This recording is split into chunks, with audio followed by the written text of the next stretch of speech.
Welcome back. आप देख रहे हैं एबीपी न्यूज। उत्तरी भारत के कई राज्यों में बारिश कहर बनकर बरस रही है। बिहार, उत्तर प्रदेश और उत्तराखंड में जोरदार बारिश की वजह से बाढ़ जैसे हालात पैदा हो गए हैं। बिहार के कई जिलों में लगातार पिछले कुछ दिनों से बारिश होती नजर आ रही है। इस बारिश की वजह से कई गाँव जलमग्न हो गए हैं। 3 तस्वीरें आपके सामने। आपको बता दें, सैकड़ों लोग बेघर भी हो गए हैं। प्रशासन पर अनदेखी के आरोप लग रहे हैं। उत्तराखंड में ऋषिकेश, धारचूला, कर्णप्रयाग समेत कई इलाकों में नदियों का जलस्तर खतरे के निशान से ऊपर बह रहा है। प्रशासन अलर्ट पर है ताकि कोई जनहानि ना हो, जबकि उत्तर प्रदेश की नदियां भी उफान पर है।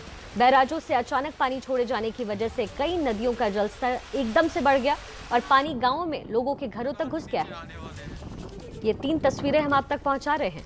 बिहार, यूपी और इसके साथ ही उत्तराखंड में तीनों ही जगह भारी बारिश के बाद बाढ़ जैसे हालात पैदा हो गए हैं।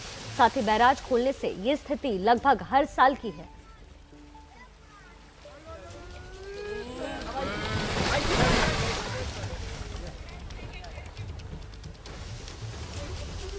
सबसे पहले आपको हमारे संवाददाता रणवीर की एक खास रिपोर्ट दिखाते हैं।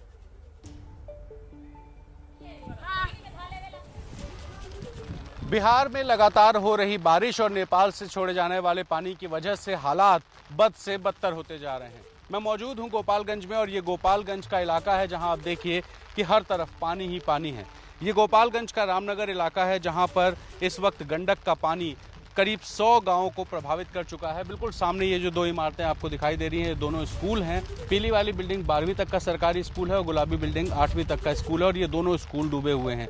कुछ लोगों को देखिए जो बीच में अपनी जान जोखिम में डालकर अपने गांव की तरफ जाने की कोशिश कर रहे हैं, क्योंकि इस स्कूल के आगे की तरफ कुछ गांव हैं जिन गांवों में घरों के अंदर पानी घुसा हुआ है।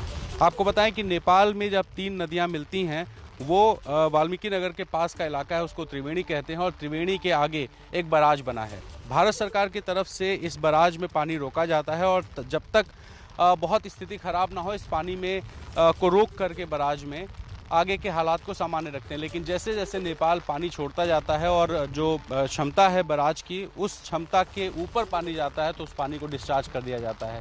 चूँकि आजकल बारिश है और नेपाल में भी बारिश हो रही है, जिसकी वजह से लगातार नेपाल पानी छोड़ता है और भारत सरकार उस पानी को जब क्षमता के हिसाब से देख करके रिलीज़ करती है तो वो इन इलाकों को प्रभावित करता है।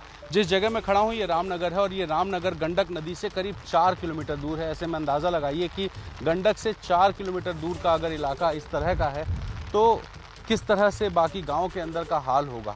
यहाँ जो ये इलाका है, यहाँ 100 गांव प्रभावित हैं और आपको बताएं कि अभी मानसून की शुरुआत है, तब इस तरह का नज़ारा है बिहार। चूँकि हर साल बाढ़ से प्रभावित होता है, ऐसे आने वाले दिनों में किस तरह के हालात होंगे, कितने मुश्किल हालात होंगे, इस तस्वीर को देखकर अंदाज़ा लगाया जा सकता है। अपने सहयोगी अवधेश रंजन और कैमरा पर्सन प्रेम सिंह के साथ रणवीर, एबीपी न्यूज़, गोपालगंज, बिहार। और हमारे साथ इस वक्त निधि श्री झा ताज़ा जानकारी लिए जुड़ गई हैं। निधि, अभी हम रणवीर की रिपोर्ट देख रहे थे गोपालगंज से, और हर साल की स्थिति बिहार की यही है, गंडक से पानी छोड़ा जाता है, सरकारें सुध नहीं लेती। फिलहाल वहाँ क्या स्थिति है और सरकार कब सुध लेगी? हम निधि से संपर्क साधने की कोशिश कर रहे हैं और लगातार बिहार से ये खबर आपको दिखा रहे हैं। और ना केवल बिहार से, आपको बता दें बिहार, यूपी, उत्तराखंड तीनों ही जगह स्थिति बद से बदतर होती जा रही है। बिहार में बारिश की वजह से कई जगहों पर या तो बाढ़ जैसे हालात हैं या फिर बाढ़ आ चुकी है। पूर्वी चंपारण के केसरिया प्रखंड के ढेकहा गाँव में दर्जनों घरों में पानी घुस गया है। लोगों में बाढ़ को लेकर दहशत है। ज्यादातर चीजें पानी में डूबी दिखी नजर आ रही हैं। नाव के सहारे गांव के लोग आते जाते दिख रहे हैं। अब आरोप ये है कि प्रशासन लोगों की ओर ध्यान नहीं दे रहा। ये तस्वीरें पूर्वी चंपारण से है, जहां हर साल गंडक से पानी छोड़ा जाता है, नेपाल के बैराज से पानी इस तरफ आता है और यहां बाढ़ जैसी स्थिति पैदा हो जाती है। अब जरा आप अंदाजा लगाइए कि एक तो कोरोना की मार, उसके ऊपर से बाढ़ के हालात। तस्वीरें साफ बयां कर रही है कि लोग किस दर्द से गुजर रहे हैं। लेकिन बड़ा सवाल यही कि आखिर प्रशासन सुध कब लेगा? सरकार नेपाल सरकार से संपर्क कब साधेगी? कब उनसे इस पर बातचीत होगी? कब गंडक को लेकर के बातचीत की जाएगी? बैराज से छूटते पानी पर चर्चा होगी? क्योंकि बिहार की स्थिति हर साल की लगभग यही है।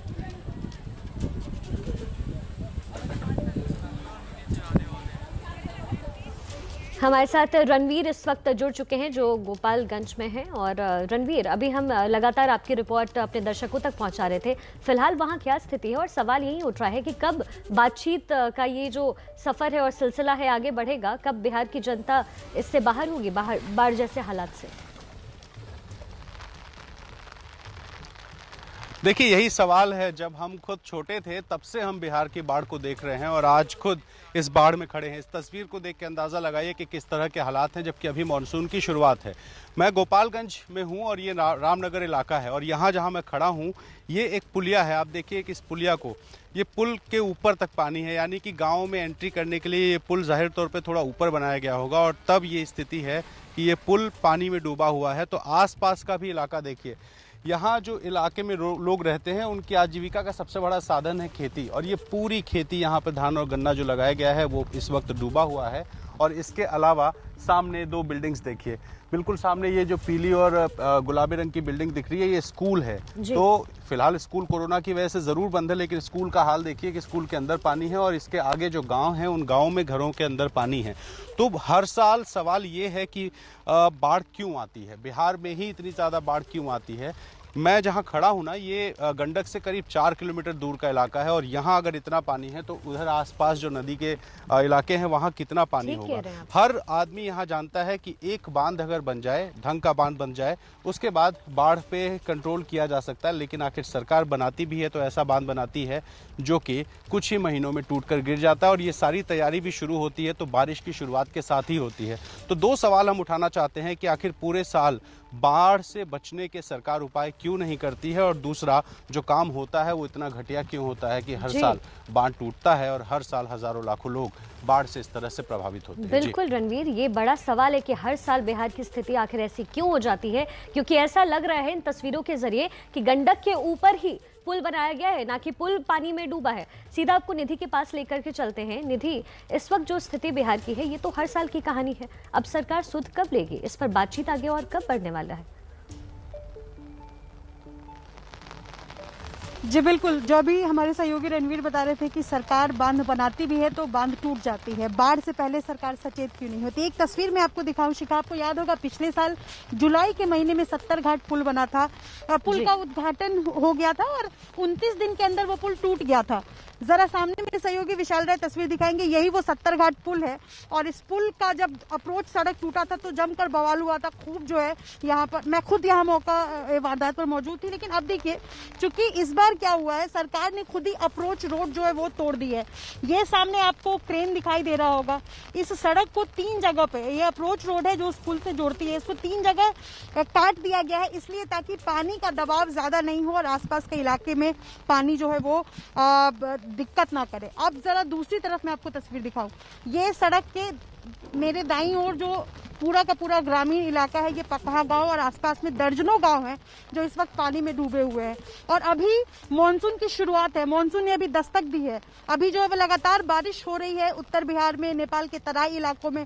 उसके बाद इस तरीके की तस्वीरें हैं, आप समझिए कि पूरा का पूरा आपको कहीं एक भी घर नजर नहीं आ रहा होगा। ऐसी भयावह स्थिति जून के महीने में हो चुकी है और अब गांव वालों का आश्रय कहाँ है, तो इसी तरीके से सड़क पर अगले 2-3 महीने पर 2-3 महीनों तक जो है वो इसी तरीके से सड़क पर ये लोग टेंट किसी तरह से जुगाड़ करके, कुछ दिन बाद सरकार इनके लिए टेंट की व्यवस्था जरूर कर देगी, लेकिन इसी तरीके से ये लोग रहते हैं अपने मवेशियों को लेकर के दोनों तरफ सड़क के किनारे।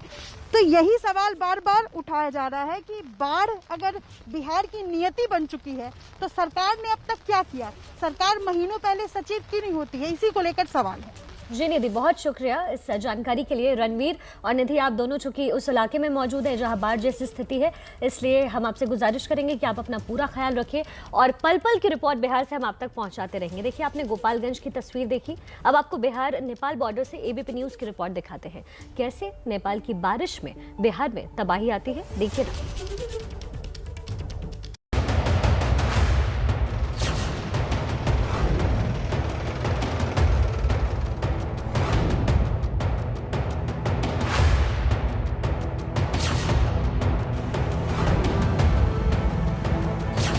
मॉनसून की अभी बस शुरुआत हुई है और बिहार से जिस तरह की तस्वीरें आ रही हैं वो बताती हैं कि भविष्य में जब बरसात अपने चरम पर होगी उस वक्त ग्रामीण इलाकों का हाल बदहाल होगा। बिहार में बाढ़ के हालातों का जायजा लेने एबीपी न्यूज की टीम उस इलाके में पहुंची जहां गंडक नदी बहती है और नदी के उस पार नेपाल है, जहां का पानी भारत में दाखिल होकर यूपी और बिहार के सैकड़ों गांवों को हर साल बाढ़ की तबाही देता है।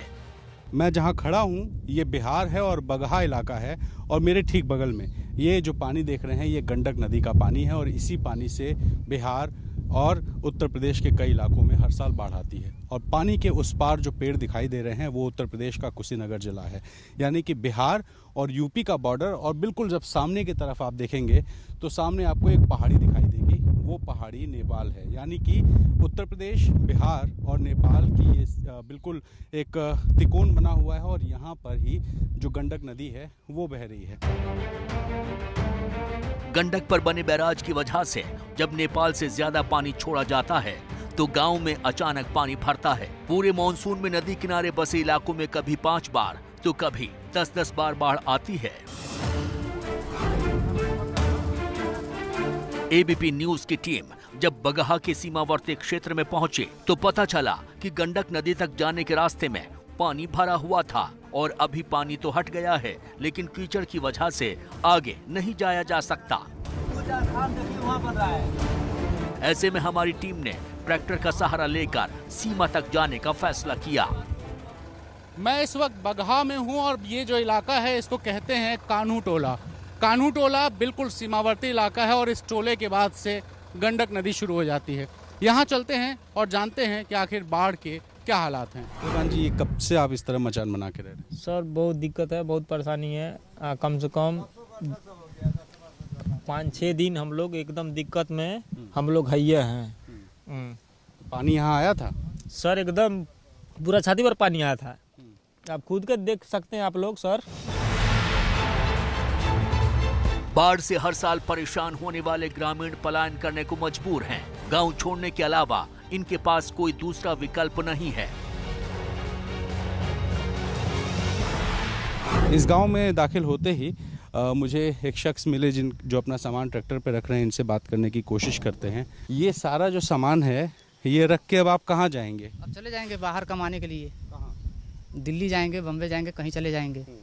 अब यहाँ तो खेती पूरा खत्म हो गया जल से। पौधा जो बीज का गिराए थे, धान का बीज, वो भी बीज खत्म हो गया। गन्ना था, गन्ना में भी पानी सूख गया, वो गन्ना भी खत्म हो गया। कितनी खेती है आपकी? यही 15-16 कट्ठा है जमीन। तो आपकी सारी फसल खराब हुई है जी। कितने दिन पानी लगा था यहाँ? यहाँ पानी 24 घंटा था। जी।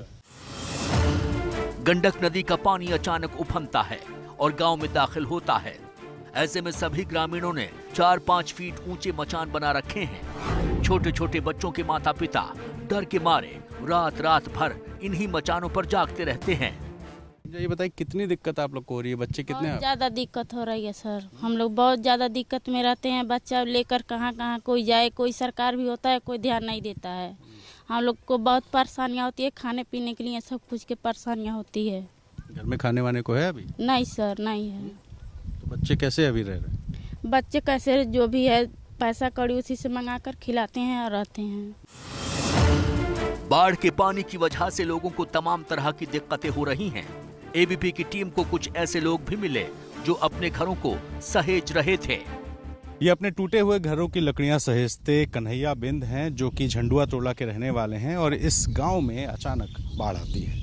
बाढ़ आने की वजह से पानी की स्पीड बहुत ज़्यादा होती है। ऐसे में जो घर है वो 3 दिन पहले टूट गया। आप देखिए अभी भी घर के पास में पानी लगा हुआ है और ये निशान है।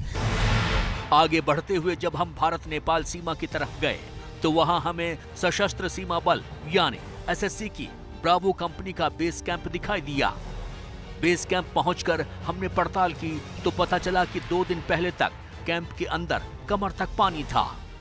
ये ठीक बगल में आप दाहिनी तरफ जो देख रहे हैं ये झंडू टोला में एसएसबी यानी सशस्त्र सीमा चौकी है और ये एसएसबी की बी कंपनी यानी कि ब्रावो कंपनी यहाँ पर पोस्टेड है। इस इलाके में आप देखिए कि अभी 3 दिन पहले तक करीब 4 फीट के आसपास पानी लगा था। कैंप के अंदर भी पानी था, लेकिन जवानों की जो मुस्तैदी है वो जैसे पहले रहती थी वैसे ही है।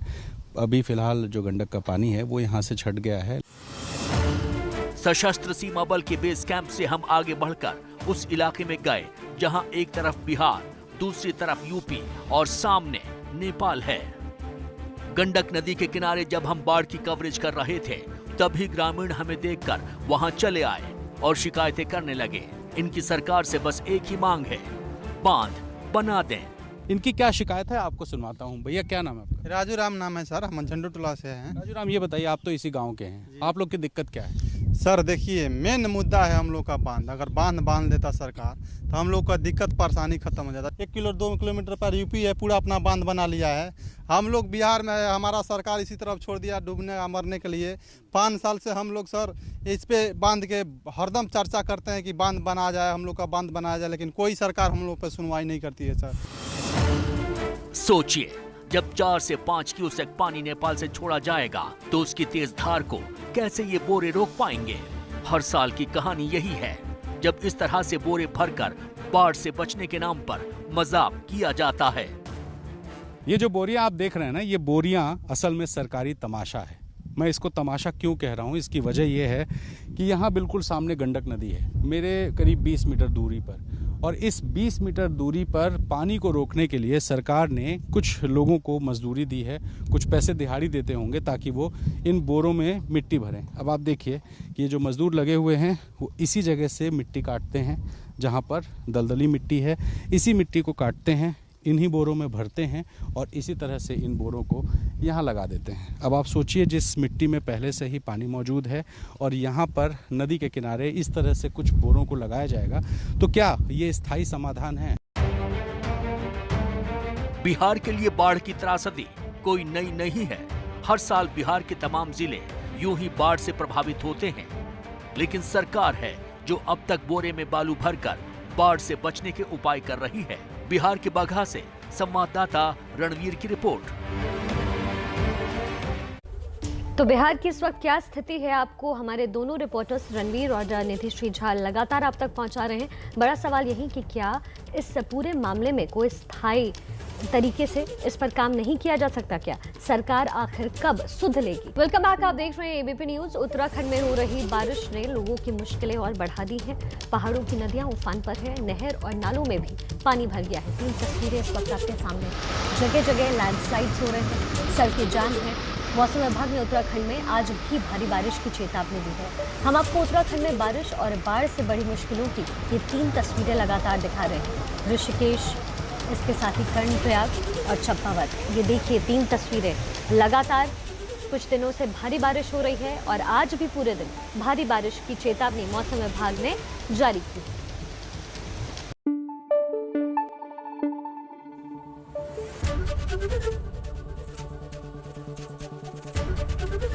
एबीपी न्यूज आपको रखे आगे।